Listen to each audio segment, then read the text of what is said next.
everyone. Welcome to this episode of Ecoffee with Experts. I have a very special guest with me today, Mana Ionescu. I may have said her name wrong, so she'll correct me. But anyway, she is the founder of a Chicago digital-based marketing agency called Lightspan Digital, and she's been dubbed a marketing scientist for her focus on analytics-driven marketing, busting digital marketing myths and bringing out the sexy in brands that are boring, or brands that think they're boring anyway. She and her team focus on driving traffic to clients' websites and building profitable connections through social media and content marketing. A sought-after speaker, she's been sharing knowledge as Kellogg Executive Education faculty at high-profile conferences such as Tech Week, SES, Conversion Conference, Content Jam, Marketing Profs, University, PubCon, and many more. She's passionate about underwater conservation when she's not tweeting, presenting, or running a company. She is a volunteer diver at Chicago's Shed Aquarium. Mana, thank you for coming to the show. It's a pleasure to have you here. Yeah, thanks for having me. Yeah, no, it's awesome. So, I chose the topic today, a little twist on what you're known for in regards to bringing out the sexy and brands that think they're boring. Like how to make boring brands exciting as hell. So how do you make a product or company that is seen as unexciting, interesting to consumers? Do you have a process, a strategy, a framework that you take people through? That's kind of a trick statement of mine, because fundamentally all brands are exciting. Otherwise they wouldn't be in business. They gotta be exciting to somebody, right? That's true. Yeah. Because they've built revenues. They're doing well. We like to think. Yeah. So it's not so much about making the brands exciting as it is about bringing that out for them. Yeah. And a lot of companies I talk to think that they're not exciting, that they have no stories to tell. I'm not sure where that comes from. I don't know. It's because a lot of them are not marketers, so they don't think in terms of storytelling, or maybe they're just humble. But I talk to a lot of people who are like, how do we watch all of these brands on TikTok.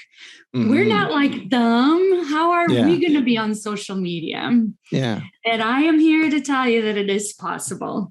Okay. Everybody can be attractive online, and while being true to yourself, because that's another concern. It's that, I don't want to start putting gimmicky stuff out there just so that I can be on TikTok. And I'm using TikTok as an example, but as not to say that I advise all companies to be on TikTok.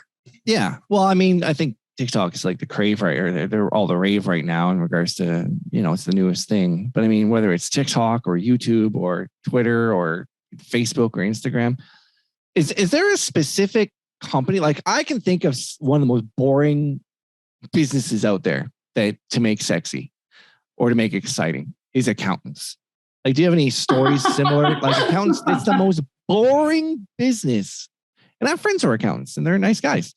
But I mean, do you have any similar stories of like taking something so boring and, or it doesn't have to let's see if we can find, let's see if we can it doesn't have to be, but something similar, maybe you've worked with in the past. How about sand? Sand? Yeah.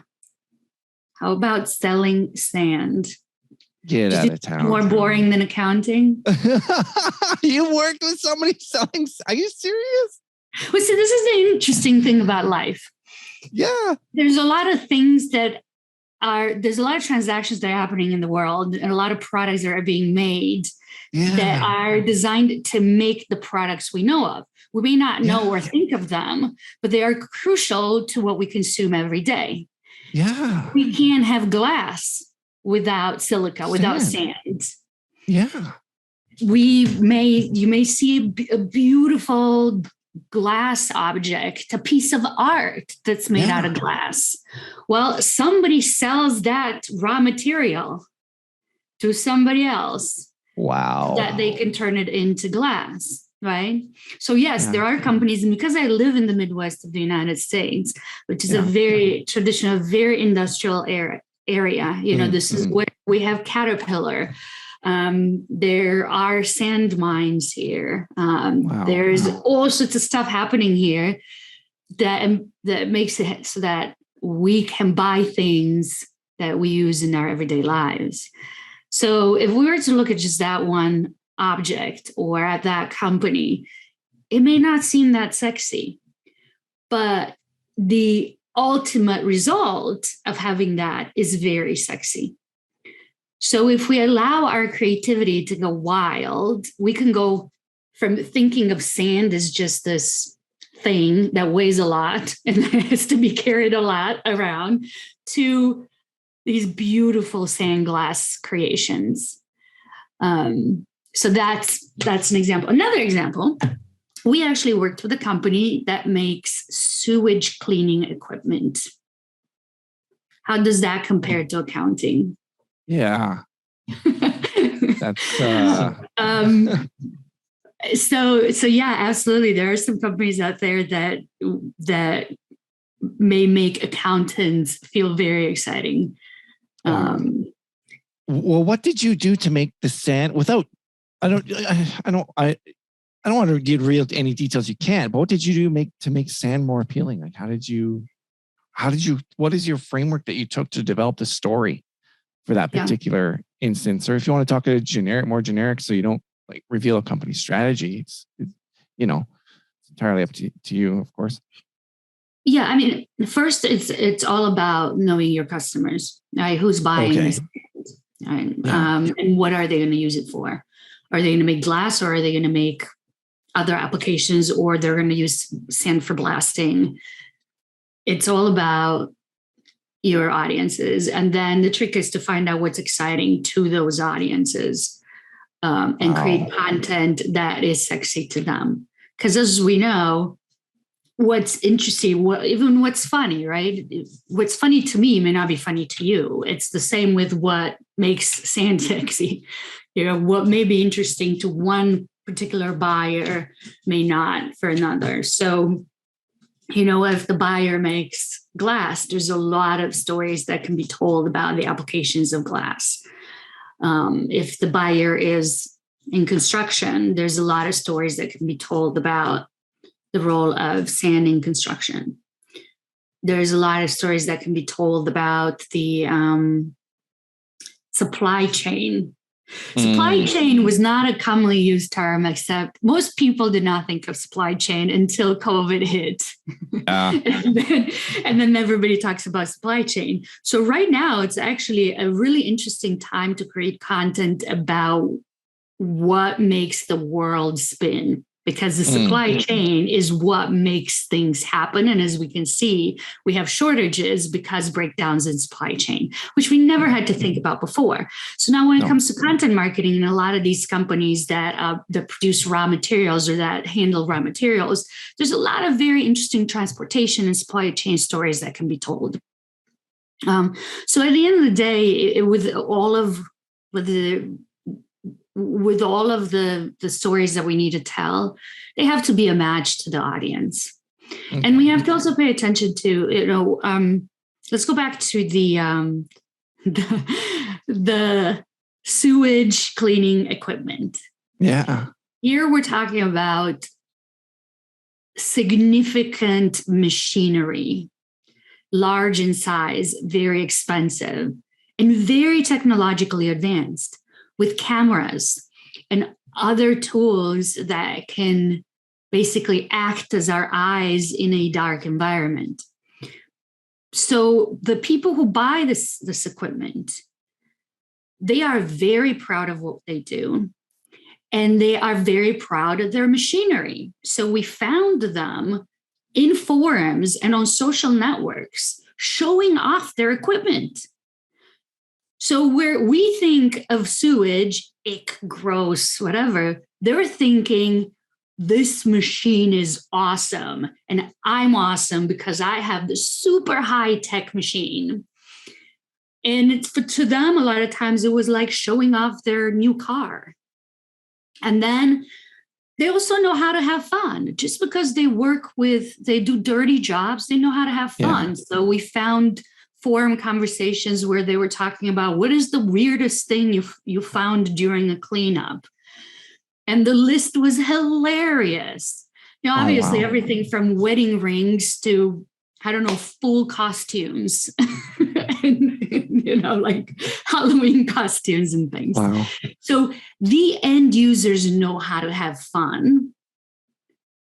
And they actually provide us with the clues of how to make this more fun for them, even though we're making a machine for a dirty job. Yeah. So that's interesting. So one of the ways that you, one thing you've mentioned, which to be frank, I've heard this over and over again, and it's marketing 101, but is knowing who your audience is for the company. And I've talked to lots of marketers, and this seems to be, now I want to know if it's your experience as well. It seems to be something that a lot of companies just skim over. Like I had made mention to you before the interview that I worked for a car dealership, and the OEM, they didn't have customer personas for the people who were buying their vehicles on a model by model basis. And it blew my mind away. Yeah, and I think it's a step that a lot of, they get going in the excitement of their company and it takes off. But I think a lot of companies miss, or entrepreneurs or whatever you want to say, miss that step of creating who's our customer persona? Who is it that we're targeting? Have you found that to be the case in a lot of companies you work with? I have, but let me add a little nuance to it. Sure. There's two things that I've noticed happen. Yeah. One is not wanting to spend money on it. Really getting to know your customers, doing it in a strategic and conscious and intentional way takes a lot of time, and it'll be very expensive. And you really have to have the vision, as in know that there's this painful process that I have to get through to then have the fun, beautiful marketing out there. Yeah. And we don't have that patience. And by we, I mean the universal we, whoever's involved as part of the project, whether it's an internal team, cross-functional, agency, employee, we do not have the patience and the money. We do not want to put the money into it. And it's intangible. So it's very hard to make a case for paying for something that is not the ultimate outcome, is the facilitator of that ultimate outcome. Yeah. And a lot of people don't know how to make the case for it. And the other thing that happens, and I see this with my students, so I teach at the Professional Certificate in Digital Marketing at Kellogg, at the Business School Executive Education programs here in Chicago. And we have a big part of the education is profiling, whether it's personas, segmentation, and so on, methods of doing it.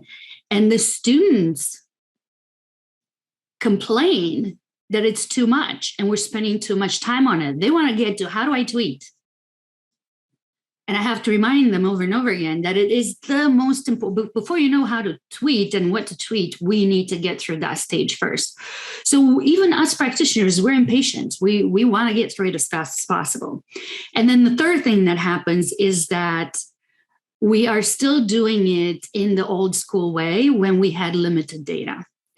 We haven't evolved our way of listening to audiences and profiling them so that it's done more nuanced and in real time. And by that, what I mean by that is that we need to look at sentiment. We need to understand that personas are fabricated concepts that we need to put to the test, that our real audiences may actually not function like personas. We need to incorporate the fact that people give us a lot of information online. It's not just about demographics anymore. It's about what's their mood, what's trending for them right now, how do they feel, and thus what do they need, not just from I want to buy this perspective. What do they need based on where they're at in their lives and how they feel about things? Like right now, people are exhausted. And the most powerful element you can add to your marketing right now is compassion, is the ability to say, I hear you. These have been a couple of very difficult years. I hear you. I'm there with you. No matter what company you are, your audiences are probably feeling that. And most profiling, most personas do not take that into account. So times have changed, but the method of building audience personas, building our targeting are lagging behind what's possible and available to us today. What are some of those things that are available and possible? Like, is there tools that speed things up in regards to building out what you just talked about? Well, I mean, I don't think the human touch is replaceable. I don't think that we can use a tool to do it for us, but we definitely have ways to speed up the access to information. So we obviously have tools that tell us what's trending online at any given time. The big social networks actually publish reports. They give us the data to us if we pay attention. Twitter just published a report for summer trends. They are able, it may not be immediate. It takes a couple of months or a month to pull the data together and give us the report. But they are telling us exactly what's going to be trending, what people are into, what they are seeking. Like they said, this is the return of fun. This summer is the return of fun. This is the first year in a few years where people are seeking to be out there again without the fear of COVID, where they're excited to be going back to music festivals. There's a whole list that they just published last week or the week before of things that can inspire your marketing. So the clues are there. And then there's no excuse to not talk to your customer. And not just, most people think of talking to their customers before they start a project and then they don't do it again. Very long time ago, one of my clients, this was before my agency, one of my clients was Bose. And they insisted that. So I was working in banking, credit cards. We were doing marketing for the Bose credit card at the time. And they were insisting that anybody that works with them should go to the facility in Boston, outside of Boston, and spend a day in the customer service room, listening to customer service calls, to get a sense for how they talk to their customers, how they handle things, and what customers say. It changed my life. Ever since then, I've said to clients, can we listen to your customer service calls? Can you guess how many yeses I've done? I've worked with hundreds of companies in the past 13 years. Less than 10%. None. Wow. I've gotten we'll send you some recordings. Or our salespeople, you can interview our salespeople and they'll tell you what our customers say. And fundamentally, I realized that one, the infrastructure is not there for marketing people to sit in on customer service calls. Without the fear that they'll disrupt the process. And in the cases where we did turn to the sales teams, we realized that they themselves actually did not have a good sense for what the customers were saying. They were so focused on the potential and future customers that they weren't listening enough to existing customers. So long story short, there are a lot of gaps today when it comes to between what is possible when it comes to understanding the customers and how much we do to understand the customer, which is why we're seeing the rise of a discipline that's now even becoming an in-house discipline, the user experience, the customer experience discipline. That's not quite customer service. That's a little bit marketing, because it is possible and very, very needed. I'm just in awe right now, or like that is, I didn't realize that it was that big of a problem, that gap in between. I thought that I don't have as much experience as you in working with big companies like that, or that a vast amount of clients like that. And to hear that it's not just an isolated problem. It blows my mind away, because you just talked about it. It's the foundation of finding out what your customers are saying in order to build content and stories, because they're, especially at the customer service level, they're telling you what their problems are. You could probably come up with new products as a result. And why? why are they saying what they're saying? Yeah. So one of the exercises my students do is to take a scenario, such as, I think the scenario is given to them, it's Uber, and take 3 personas and then develop a campaign for 3 types of personas with different needs. So most students pick, for whatever reason, the business traveler and their need, the business traveler who flies into an airport and takes Uber from there. They pick that scenario and that persona. And these students don't know each other. I've taught across, multiple cohorts. Yeah. And they gravitate toward the same answers. And the answers are entertainment during this trip from the airport to where they're going, to their hotel. For whatever reason, people assume that this business traveler needs something to do while they're in the car from the airport to the hotel, or other needs that are assumed. And I ask the students, why? Why do you think that is? Yeah. And why? And why? And I really believe in this asking why 5 times method. Yeah. To really get to the core of what motivates our audiences. We make so many assumptions in marketing, so many assumptions. We have to constantly challenge ourselves to make sure that we're not investing all of our money based on an assumption, a personal bias, or an assumption that comes from seeing everybody else behaving a certain way. And what I tell my students is, what if this traveler in the Uber is just really tired? Maybe what they need is for the driver to not talk to them.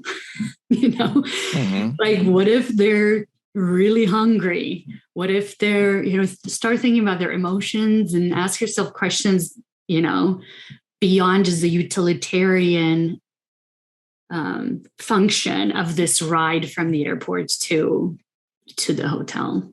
Yeah. Was there data that contradicted their assumption? No, but they also don't look for it. Now, this is a class, right? You don't have all the resources at your disposal, and so it's more a matter of having those conversations so that the idea is planted that, we maybe need more research here to figure this one out.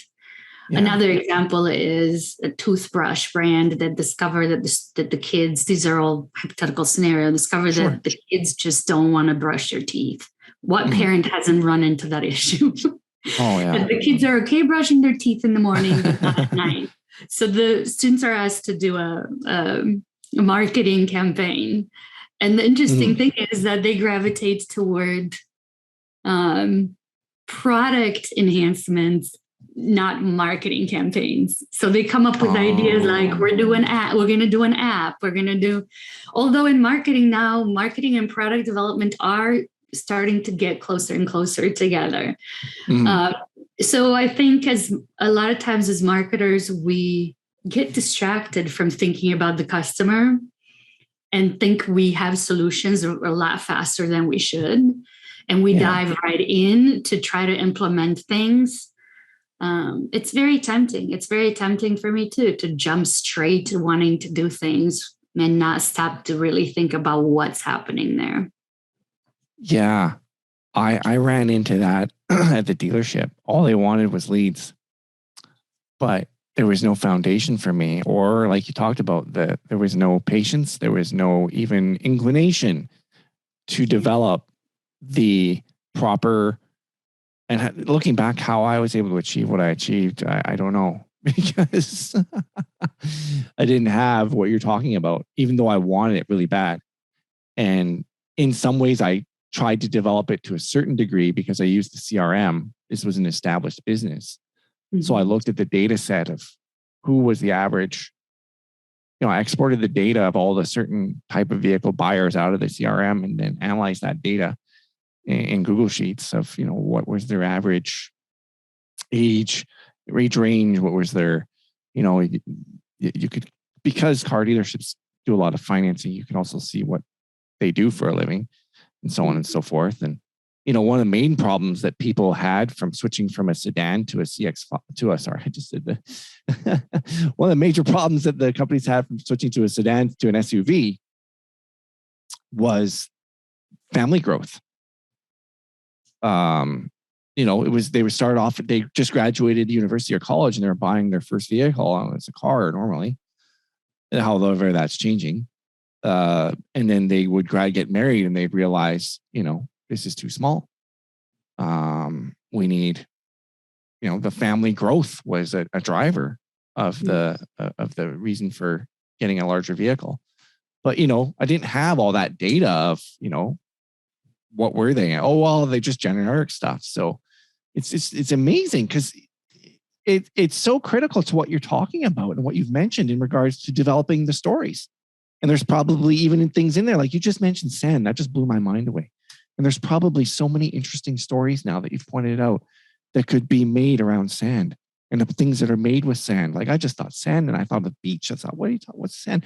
But then when you mentioned how many different things are made of sand and how many different interesting stories could be told around that and going into is that one of the ways of finding these things? You mentioned going into forums, is this voice of the customer sort of approach of finding, because back in the day, let's be frank, before the internet or even, I don't even know, before forums or whatever, let's just go back 30 years. It was probably very hard to get this data. But nowadays with Facebook groups and Reddit and subreddits and forums and so on and so forth, it's probably, even though companies don't want to do it, it's probably a little easier, would you say, to find that data?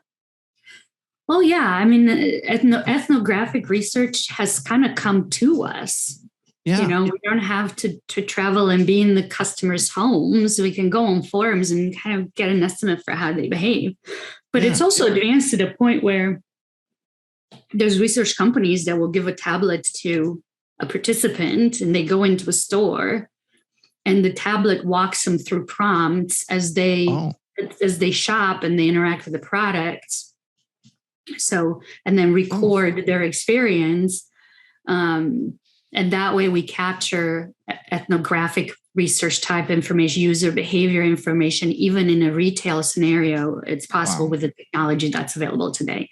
In your example about finding people who are about to have children, Facebook has some targeting indicators. They're all estimates, obviously, but if you wanted to run Facebook ads targeting people who are potentially pregnant, you could do that.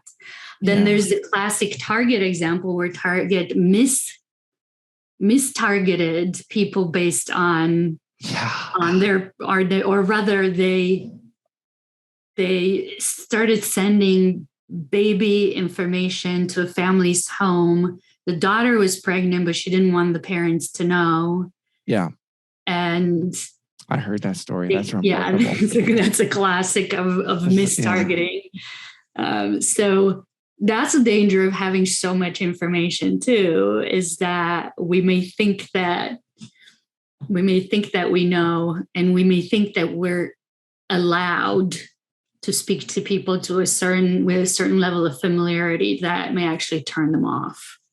Yeah. I think we have to be careful to not go from we get you to we're stalking you in your home. Yeah. Right. Yeah. There is a fine line there where we can overdo it with our targeting. I agree with you. I don't know how much truth there is. I'm going to share a story. My wife was complaining to me the other day because I'm a marketer and her sister-in-law were having a conversation about something. I don't know what. And next thing you know, she sees an ad in her Google feed for this particular product. And she's like, Matt, I wasn't even typing anything into Google. I was just talking. I'm like, well, I don't even know if that's allowed. If they're even allowed to list, is that seems like an invasion of privacy. And I don't even know if that's I got a Google phone and I mean, is the mic actually listening to you, your private conversations and then the ability to do that? Is that a myth? It's a big question. And I actually wrote a blog post about this. I've done some research on it because it's been a concern for many for a very long time. So there's two parts to this answer. One is that the technology is there. Yeah. So it is possible for Facebook's Messenger that has a microphone feature built in. It's possible for them to listen to you. Obviously, the Google devices, the Alexa devices are designed to pick up voice cues before they activate, right? So technically they are listening to us. All of the tech giants have reassured people that that is not the case. On Facebook, you can turn off the feature, of the microphone feature in Messenger if you really don't want it to ever be on. I have mine turned off because I don't do voice calls through there. But also, scientists have actually researched this, as in they looked at the data transfers. They had conversations and recorded everything and then measured who sees what where. And they've discovered that it's actually just a bias, that because we just talked about it, it's top of mind. So now we notice when there's an ad or a mention of it, that a lot of times we talk about things that are trending. So we're probably already seeing those ads out there. And also another element is that we drop clues through our behavior online. So when we talk about something, we probably also do other behaviors online that make advertisers pick up on this person may be interested in this, because the ability to predict our online behaviors has gotten pretty good. Yeah. So the reality of it is that today, advertisers are on a race to try to guess our minds. Yeah. And they will do everything, and they will use all data available to try to guess our minds, to try to predict what we want before we even know that we are looking for it. So I think a lot of what we're seeing is not that they're listening to us, is that the predictive methods are getting pretty good. Better. And that we are actually dropping a lot of clues online. I was listening to a podcast yesterday. I think it was from the New York Times, where they brought on a security specialist, and they were talking specifically about how apps collect data on children and how that's illegal. But even those that say that they don't, they do. And how technology now, we leave something, they were talking about it, we leave something like 1 million bits of data every day. Like someone's in the interviewer challenged him, is like, that sounds like too much. And the technology expert said, but everything is data. Every single little thing is data. Every pixel that gets transferred on apps, they can track battery levels, battery usage. They use all sorts of bits of data to create a fingerprint for us, to identify each phone independently. Even if they don't know my name and my email address, they still create an identifier for me. And because we use our phones 8-10 hours a day, we drop a lot of bits of data. And companies are getting really good at trying to use that data for predictive targeted advertising. Yeah. And it's, I don't know if it's a good thing or a bad thing. For instance, there have been some ads that have come to me on Facebook that I'm like, this is perfect. Like, I wanted that. Thank you. I never would have found out about it had you not shown me this ad. And, it's brought value to my life.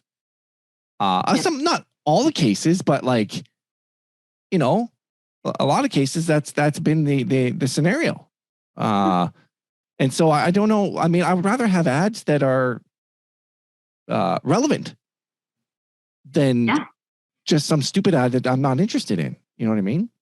Yeah. Yeah. And I don't know where the balance is between that, man. I think brands are getting pretty good about, if they choose to do so, creating pretty relevant targeted advertising that enhances somebody's online experience rather than detract from it. Yeah. And I think that's what we should aspire to, even with advertising. Is this ad gonna enhance somebody's experience online. Mm-hmm. We only think of ads as something that should convert. Mm-hmm. That's so true. Not all. We don't all think that, but there's a tendency for a lot of brands to only care about that conversion. Well, before we get to that conversion, we have to win them over.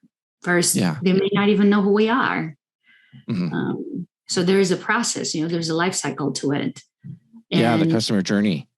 Yeah. And I think that what I advise companies is to incorporate their paid advertising planning into their overall editorial planning so that the stories align and that what that person may see organically as well as paid flows as part of one journey and one experience. Mm-hmm. I'm going to pose a question to you. I know you don't work with smaller companies and startups. Correct me if I'm wrong. I saw you on a newscast. And you mentioned something earlier in the show that it's expensive, this customer persona and all those things. And you need to create that in order to have some effective storytelling. So how do smaller companies like a home renovation company, how do they develop a customer persona when, they unless they're a national brand, most of them can't serve more than one city. Yeah. And it's like, where do they fit in with all this? I don't know how they do it. But I did find that smaller businesses actually know their customers better than bigger businesses. Oh, wow. They're closer to them. They hear firsthand, and the decision makers of the smaller businesses hear firsthand from their customers. So they appreciate that closeness. And I think that in many cases, smaller businesses are better at communicating with their customers than big businesses are. The challenge that small businesses have is that they don't have time. So they, while they know their customers very well, they may not have the time or ability to translate that into content and into activity. Yeah. And I don't know how to solve that. A lot of small businesses are lucky to have one of the founders of the company be more of a marketing thinker. Yeah. And so they're good at it themselves. They do it themselves. We'll have interns.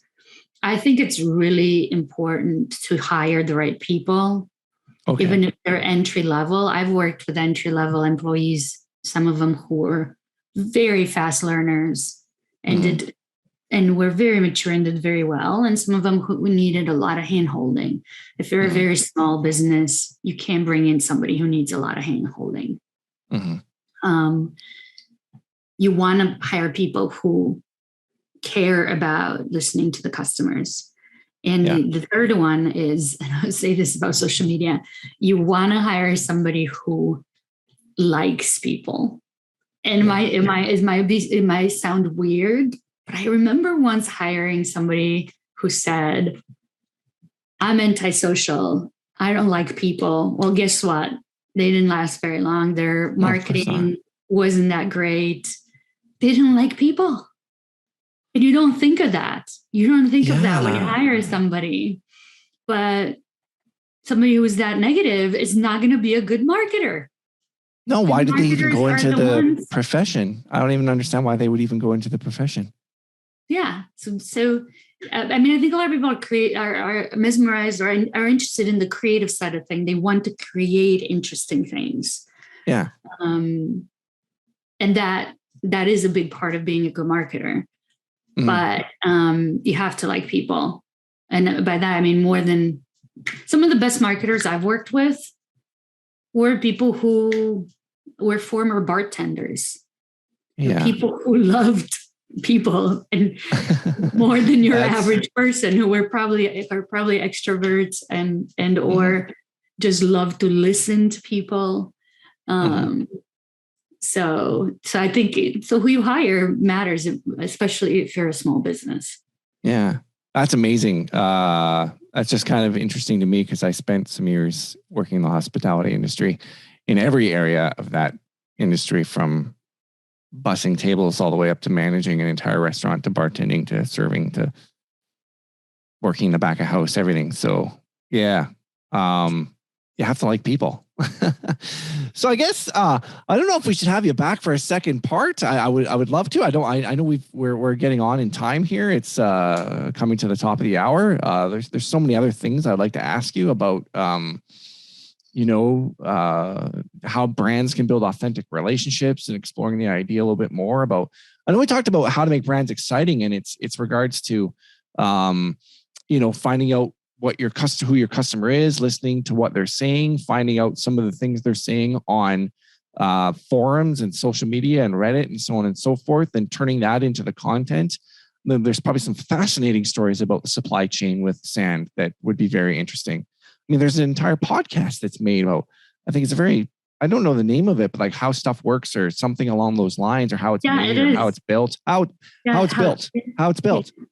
I think there's one called How Stuff Works, and then there's one actually about entrepreneurs, or about businesses, specifically about how businesses are built. But yeah, it's How It's Built. It's the name of the podcast, How It's Built. And someone was like, some of the talk show TVs people in late night, they were like, why would I care about how I think it was why would I care about how potato chips are made? Yeah, once you start listening to it, it was incredibly fascinating. And they're literally telling stories. Yeah. And those stories are good. So, telling stories about how your company came to be. I mean, that may be a little bit boring, but highlighting that stories, telling the stories of how your stuff's made, how you handle customer service, how you serve the customer. Those are probably all, I'm guessing, I'm just throwing this out there, valid ways of coming up with stories. Yeah, I mean, the origin stories are incredibly compelling. Yeah. You see it every day, everywhere around you. The origin stories are the things that are typically the easiest to discover and the most compelling to people. Yeah. There's what we call mythological patterns, mythical patterns of thinking out there. And they tend to make for the most compelling stories, such as the battle between good versus evil. Yeah. The origin story, the hero's journey.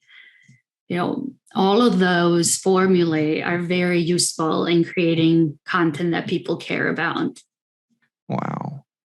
That's so fascinating. And then even talking about the mediums of communicating that content. For instance, video. Like, have you seen powerful examples of video used to make brands exciting that are boring as hell?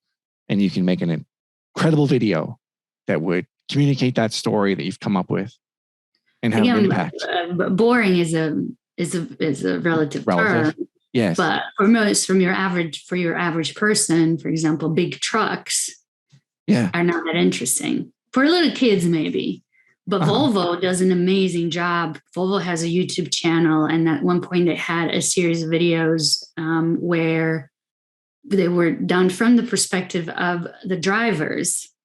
And it was almost like travel videos from the perspective of the drivers. So these long haul drivers would tell stories as they're driving their trucks. Obviously, they're not filming themselves because that would be unsafe. Yeah. They're being followed around, and they tell stories as they're driving their trucks through Norway. And they're not talking about the truck itself. No. They're talking about this country and this road, but somehow it has this impact of making you remember Volvo.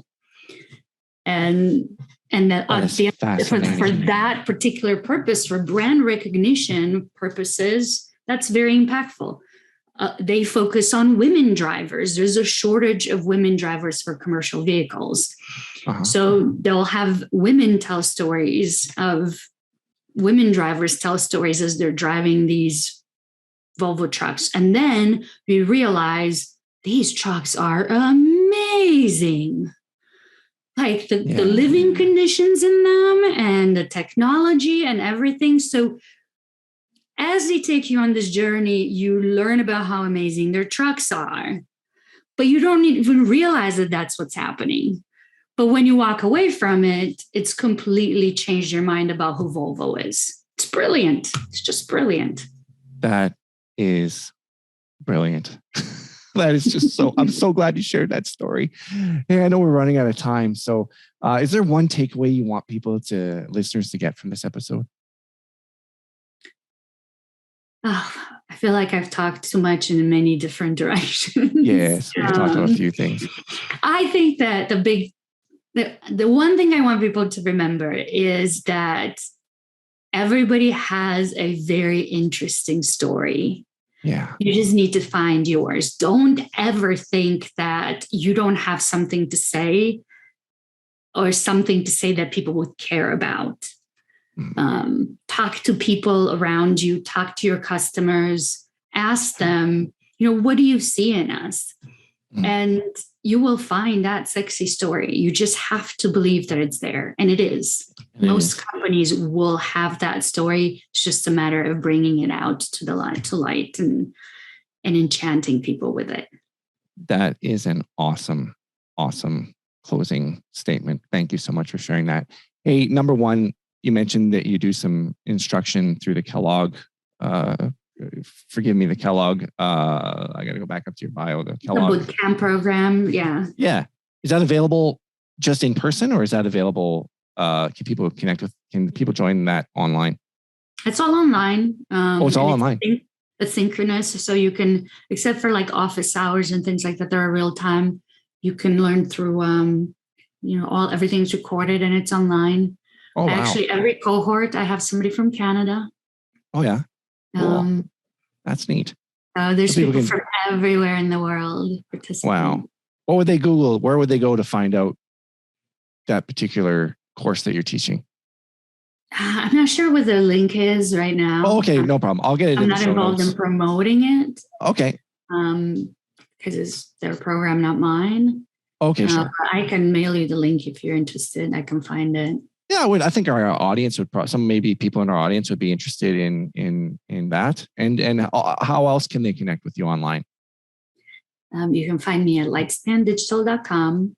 I'm pretty much on every social network as Manamica, MANAMICA, even on LinkedIn. If you do the LinkedIn.com/IN/Manamica. Manamica. On TikTok, I'm Mana Ion, Mana ION. Oh, okay. Manamica was taken. I'm so sad. Oh, yeah. I can be found pretty much anywhere online as Manamica. Oh, fantastic. Hey, thank you so much for being on the show. I really appreciate you being here. It's been a fascinating discussion. Thank you. Thank you, Matt. Thank you very much. Yeah.